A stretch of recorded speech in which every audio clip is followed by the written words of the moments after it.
இயேசு உங்களை நேசிக்கிறார். பிரியமானவர்களை, இந்த நாள் ஆண்டவர் நம்மளோடு பேசும்படியாய் வேதத்திலிருந்து இந்த வசனங்களை கூட வாசித்து ஆண்டவர் நம்மளோடு பேசும்படியாய் நாம் கற்றுக்கொள்ளக்கூடிய, அறிந்து கொள்ளக்கூடிய, கடைபிடிக்க வேண்டிய காரியங்களை இடைபடுவாராக.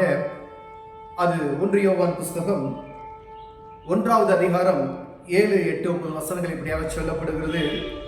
அவர் ஒளியில் இருக்கிறது போல நாமும் ஒளியிலே நடந்தால் ஒருவரோட ஒருவர் ஐக்கியப்பட்டிருப்போம். அவருடைய குமாரனாகிய இயேசு கிறிஸ்துவின் இரத்தம் சகல பாவங்களை நீக்கி நம்மை சுத்திகரிக்கும். நமக்கு பாவம் இல்லை என்போமானால் நம்மை நாமே வஞ்சிக்கிறவர்களாய் இருப்போம், சத்தியம் நமக்குள் இராது. நம்முடைய பாவங்களை நாம் அறிக்கையிட்டால் பாவங்களை நமக்கு மன்னித்து எல்லா அநியாயத்தையும் நீக்கி நம்மை சுத்திகரிப்பதற்கு அவர் உண்மையும் நீதியும் உள்ளவராய் இருக்கிறார். நாம் பாவம் செய்யவில்லை என்போமானால் நாம் அவரை பொய்யராக்குவர்களாய் இருப்போம், அவருடைய வார்த்தை நமக்குள் இராது. பிரியமானவர்களே, ரட்சிக்கப்பட்ட அனுபவம் நிறைந்த ஒவ்வொருவருக்கும் ஆண்டவர் பேசுகிற ஒரு காரியத்தை பார்த்தோமானால், நாம் பாவம் செய்யவில்லை என்போமானால் நாம் குற்றவாளிகள் என்று சொல்லப்படுகிறது வேதம். பாவம் செய்யவில்லை, நான் பாவி இல்லை அப்படின்னு சொன்னால் அவரை பொய்யராக்குகிறோம் என்று சொல்லப்படுகிறது. ஆண்டவர் நம்மளை மன்னித்தார், அவர் இரத்தத்தினால கல்வி மீட்டுக் கொண்டார். பிரியமானவர்களே, ஆனாலும் ஒவ்வொரு நாளும் நாம் ஒரு நாள், இன்னைக்கு நீங்க ஒரு நாள் வாழ்வை எடுத்துக்கொண்டோம் என்றால், வெளியே போயிட்டு வருகிறோம், வியாபாரிகள் இருக்கிறோம், ஊழியத்தின் பாதையில கடந்து செல்கிறவர்கள் இருக்கிறோம், விசுவாசிகள் அநேக பேர் இருக்கிறோம். அவங்க ஒவ்வொரு காரியத்தையும் செய்து கொண்டு இருக்கிறார்கள். நீங்க காலையில இருந்து குடும்பத்திலிருந்து, வேலையிலிருந்து, வியாபாரத்திலிருந்து எல்லா காரியத்தையும் நீங்கள் பார்ப்பீர்களானால் ஒவ்வொரு நாளும் நாம் ஏதாவது தீமை செய்து இருக்கிறோமா என்று ஒருவேளை நைட்டு உட்கார்ந்து நம்ம அனலைஸ் பண்ணி பார்த்தோம் அப்படின்னு சொன்னோம்னா, சாயந்தரத்தில் நம்ம செய்த குற்றங்களை மாத்திரம் நீங்க ஒரு கணக்கிட்டு எடுத்து பார்க்குமானால் அது அநேகமாக இருக்கும். ஒருவேளை நான் ரசிக்கப்பட்டு இயேசுவின் ரத்தத்தினாலே கழுவி மீட்டுக் கொண்டவன் தான், ஆனால் நான் பாவி அல்ல என்று நான் நினைத்துக் கொண்டு இருக்கிறேன். பார்த்தீங்களா? அதுக்கு தான் ஆண்டவர் பேசுகிறார்.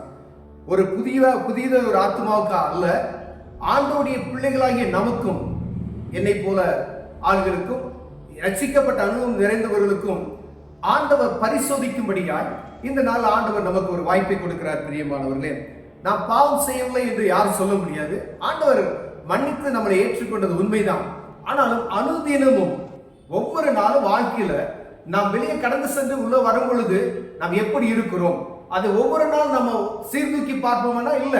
ஒருவேளை வாரத்துக்கு ஒரு நாள் நம்ம போறோம், சர்ச்சுக்கு போறோம், ஒரு சிஎஸ்சி சர்ச்சுன்னு எடுத்துங்க, அங்க பாவ அறிக்கை பண்ணுகிறோம். எப்படி பாவ அறிக்கை பண்ணுகிறோம் என்றால், வாயளவாக நாம் பாவ அறிக்கை பண்ணணும். நம்ம கடமைக்காய் ஆலயத்தில் சொல்லப்படுகிற அந்த காரியத்தை நாம் பாவ அறிக்கையே பண்ணுகிறோம். ஆனால் ஆண்டவர் விரும்புகிற பாவ அறிக்கை என்பது ஒரு மனிதன்கிட்ட போயோ, இல்லை நீங்க ஒரு சாமியார்ட்ட போனீங்க, ஃபாதர்கிட்ட போனீங்கன்னா பிள்ளைய போய் பாவ அறிக்கை பண்ண போறாங்க, திருமணத்துக்கு முன்பதாய் இல்லை ஏதோ ஒரு காரியம் பாவ அறிக்கை பண்ணுவாங்க. ஆண்டவர் மனிதன்கிட்ட பாவ அறிக்கை பண்ண சொல்லுங்க. வானத்தையும் பூமி படைத்த சர்வ வல்லமையுள்ள தேவனிடத்தில் உன் அறையை கூட்டிக் கொண்டு தேவ சமூகத்துல எப்படிப்பட்ட பாவியாக இருந்தாலும் சரி, நீ அங்க போய் தேவ சமூகத்துல கண்ணீர் வடிப்பையானால் உன் பாவத்தை மன்னிக்க ஆண்டவர் வல்லமையுள்ளவராய் இருக்கிறார். பாவத்தை மன்னிப்பதற்கு போதகருக்கு அதிகாரம் இல்லையா? ஒரு பாவத்தை மன்னிப்பதற்கு சாமியாருக்கு அதிகாரம் இல்லை. ஒரு பாவத்தை மன்னிப்பதற்கு ஊழியக்காரருக்கு அதிகாரம் இல்லை.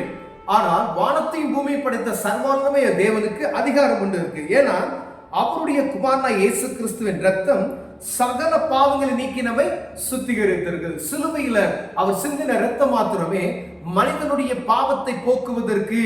அவர் ஒரே ஒரு மனிதன், வானத்தையும் பூமியை படைத்த சர்வ வல்லமையுள்ள தேவன் அவர் சொந்த குமாரனை அனுப்பி உலகத்தில் இருக்க அனைத்து மனிதனுக்காகவும் தன் குமாரனையே பலியாக கொடுத்தார். பிரியமானவர்களே, அவருடைய ரத்தம் மாத்திரமே நம்முடைய பாவத்தை மன்னிக்க முடியும். ஒருவேளை எந்த ஆட்டு ரத்தமோ கோழி ரத்தமோ அது நம்முடைய பாவத்தை கழுவுவதற்கான உகந்தது அல்ல. ஆனால் ஒருவேளை நம்ம பாவம் செய்வோம் இல்லை என்போம், நான் பாவி இல்லை என்பவனால் நாம் குற்றவாளிகளா இருப்போம் என்று வேதம் சொல்லுகிறது. ஒருவேளை பாருங்க, நம்முடைய பாவங்களை நம்ம அறிக்கையிட்டால், ஒருவேளை வாயளவில் நம்ம அறிக்கையிடக்கூடாது. சர்ச்சில் சொல்ற மாதிரி அந்த மாதிரி வாயளவில் நம்ம அறிக்கையிடக்கூடாது. உங்க முழு இருதயத்தோடு. இப்படியாக ஒரு ஊழியக்காரர் சொல்ற பெனியன் சொல்றாங்க, இயேசுவின் நாமத்தில் அற்புதம் நடக்கும் அப்படின்னா அற்புதம் நடக்கும். ஏன் அது நடக்கல அப்படின்னு சொல்லி பார்த்தா, அவர் ஒரு கட்டுரையில அவர் ஒரு பிரசங்கத்துல இப்படி சொல்றாரு, உதடு அளவாய் ஏதோ நம்ம ஒரு இதுல சொல்றோம், ஆனா ஆண்டவரோடு கூடிய அந்த இருதயம் ஆவியில அப்படி ஆவியோடு கலந்து பரிசுத்த ஆவியின் அபிஷேகத்தோடு ஒரு மனிதனை பார்த்து ஆண்டவர் சுகம் கொடுக்க வேண்டும் சொன்னால் அப்படியே நடக்குமா? இப்ப நம்ம மேலனவா ஏதோ ஒரு காரியத்தை செய்ய வேண்டும் என்று சொல்கிறோம்.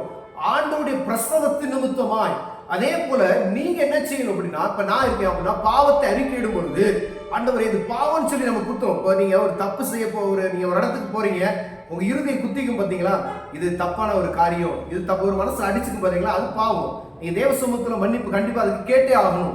ஒவ்வொரு காரியத்து இறுதியும் குத்தப்படுகிறது, இறுதியம் படபடன்னு அடிக்கிறது பாத்தீங்களா.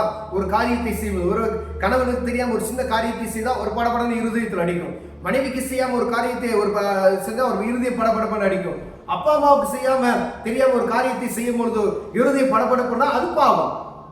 அப்ப தேவ சமூகத்துக்கு போய் நீங்க என்ன செய்யணும், நைட்டு ஆண்டவரே எப்படி நான் ஒரு காரியத்தை செஞ்சுட்டேன், தேவ சமூகத்துக்கு நேரா தெரியப்படுத்தும். அது மனதள வாயில், எப்படின்னா சாதாரண வாயில சொல்லிட்டு போறதுல, தேவ சமூகத்தில் அமர்ந்து வானத்தை பூமி படைத்த சர்வ வல்லமையில தேவனை நோக்கி முழு மனதத்தோடு இந்த பாவம் நான் குற்றம் செய்து விட்டேன் என்று சொல்லுவோமே, ஆனால் ஆண்டவர் மன்னித்து நம்மளை மீண்டும் அவர் பிள்ளையாக சேர்க்க வல்லமையுள்ளவராக இருக்கிறார். பிரியமானவர்களே, ஒருவேளை அப்படிப்பட்டதான காரியத்தில் இந்த நாள் வரைக்கும் நம்ம இப்படி இருப்போம் என்றால் தேவ சமூகத்திலே கண்களை மூடி ஜெபம் செய்வோம். ஆண்டவரே, ஆண்டவரே நாங்கள் பாவி அல்ல என்று நினைத்துக் கொண்டு இருக்கிறையா, ஒரு நாள் வாழ்வில் அநேக காரியங்களை தவறி விடுகிறோம். ஆண்டவரே, எங்க பாவங்களை மன்னிங்க, இந்த பாவத்தை எப்படி மன்னிப்பதுக்கு எங்க கற்றுக் கொடுங்க. ஆண்டவரே, உங்க சமூகத்துல எப்படி நான் உள்ளார்ந்த ஆண்டவர் இருதயத்தோடு ஜெபிக்க எங்களுக்கு கற்றுக் கொடுங்க.